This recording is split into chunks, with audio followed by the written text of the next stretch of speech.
सरकार और विपक्ष के बीच में क्या चल रहा है। दिलचस्प दिन रहा आज लोकसभा में कामकाज चलाने को लेकर। क्या सरकार और विपक्ष के बीच कोई डील हो गई है?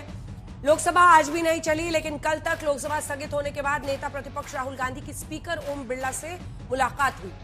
इसके बाद राहुल गांधी ने कहा कि अग्रीमेंट हो गया है। अग्रीमेंट यानी समझौता। हम सुनाएंगे आपको उन्होंने क्या कहा। उन्होंने कहा अग्रीमेंट हो गया है, सदन चलना चाहिए। अब वो किस अग्रीमेंट की बात कर रहे हैं इस पर कुछ स्पष्ट नहीं है, लेकिन राहुल गांधी ने संकेत दिए हैं कि एमएम नरवणे की किताब को लेकर उनका स्टैंड बरकरार है। इससे पहले आज दिन भर लोकसभा में हुए हंगामे के दौरान विपक्ष ने स्पीकर ओम बिरला के खिलाफ अविश्वास प्रस्ताव लाने की तैयारी का संकेत दिया था। सवाल है कि क्या अविश्वास प्रस्ताव की धमकी के बाद यह कथित समझौता हुआ? सवाल यह भी है कि क्या राहुल गांधी की स्पीच को विपक्ष ने नाक की लड़ाई बना ली है? और इस सब के बीच सरकार की रणनीति क्या है? सरकार भी लोकसभा चलने के लिए विपक्ष के साथ तैयार हो गई है समझौता करने को। सरकार विपक्ष के बीच डील पक्की है, यही है आज हल्ला बोल। लेकिन पहले ये रिपोर्ट। आप सदन नहीं चलाना चाहते, सदन को बाधित करना चाहते हैं, सबको बोलने का अवसर है। लोकसभा की एक और दिन की कार्यवाही पर पानी पड़ने के बाद क्या मंगलवार को गतिरोध टूटेगा? स्पीकर ओम बिरला से मुलाकात के बाद नेता प्रतिपक्ष राहुल गांधी का दावा है कि उन्हें मंगलवार को लोकसभा में अपनी सब बातें कहने का मौका मिलेगा।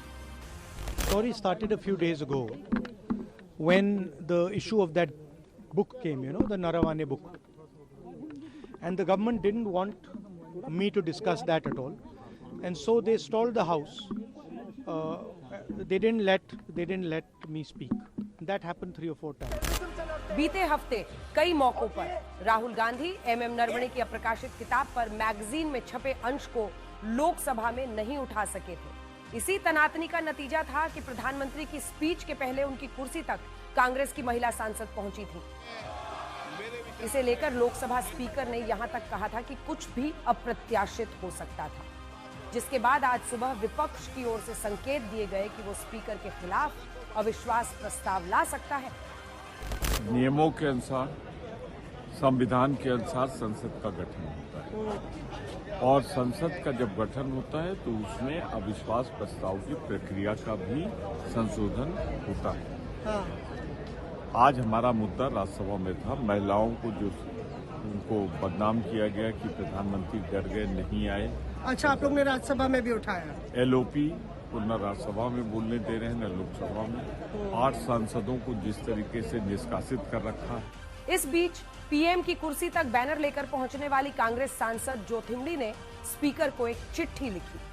चिट्ठी में स्पीकर पद पर ओम बिरला की योग्यता पर सवालिया निशान था। चिट्ठी पर पीएम की कुर्सी तक बैनर लेकर पहुंचने वाली अन्य महिला कांग्रेस सांसदों के अलावा प्रियंका गांधी वाड्रा के भी दस्तखत थे। विपक्ष एक सुर में सरकार पर मुद्दों से भागने और विपक्ष की आवाज दबाने के आरोप लगा रहा है। स्पीकर साहब का खुद मैंने पहले भी बोला निरादर किया गया है और स्पीकर साहब पे इतना प्रेशर है कि उनको खुद स्टेटमेंट देना पड़ रहा है जो सही नहीं है। अभी सवाल ही नहीं उठता कि कोई मोदी जी पे कोई हाथ उठाए या कुछ ऐसा करे, सवाल ही नहीं उठता। और 11 महिला एमपी हैं, मैं एक हूँ और 10 और हैं कांग्रेस की।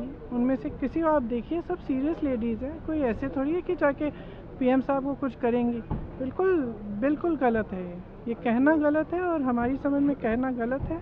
उनको नहीं कहना चाहिए था और उनके पे प्रेशर डाला गया है सरकार द्वारा, इसीलिए उन्होंने कहा है। हम और आप लोग उस दिशा में जा रहे हैं जहां हम और आप लोग कोई सवाल इन सरकार से पूछ पाएंगे सर। और अगर आप सवाल पूछेंगे तो आप पर कोई भी कार्रवाई हो सकती है।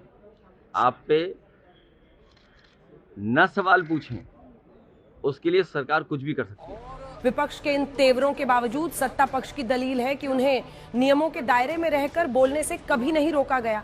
आप बोलना चाहते हैं, हम तो हमेशा आपसे बातचीत करने के लिए तैयार रहते हैं, हमारा कोई प्रॉब्लम नहीं है।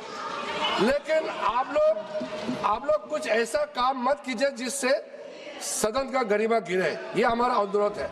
इससे पहले पिछले हफ्ते राज्यसभा में प्रधानमंत्री ने साफ कहा था कि विपक्ष राष्ट्रपति और संविधान का अपमान करता है। देश के लोगों का अपमान करते रहना एक कांग्रेस के स्वभाव में पड़ा हुआ है, उनके संस्कारों में पड़ा हुआ है। जब आपने लोकसभा में जो व्यवहार किया है आपने आदिवासी समाज का अपमान किया है, आपने महिला का अपमान किया है।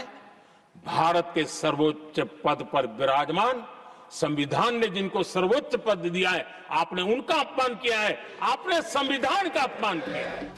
इस बजट सत्र में सरकार और विपक्ष की लड़ाई में लोकसभा का वक्त और टैक्स पेयर्स का पैसा काफी बर्बाद हुआ है और इसीलिए देश की नजर टिकी है कि क्या मंगलवार को लोकसभा चल सकेगी। आज तक ब्यूरो। सबको बोलने का अवसर है।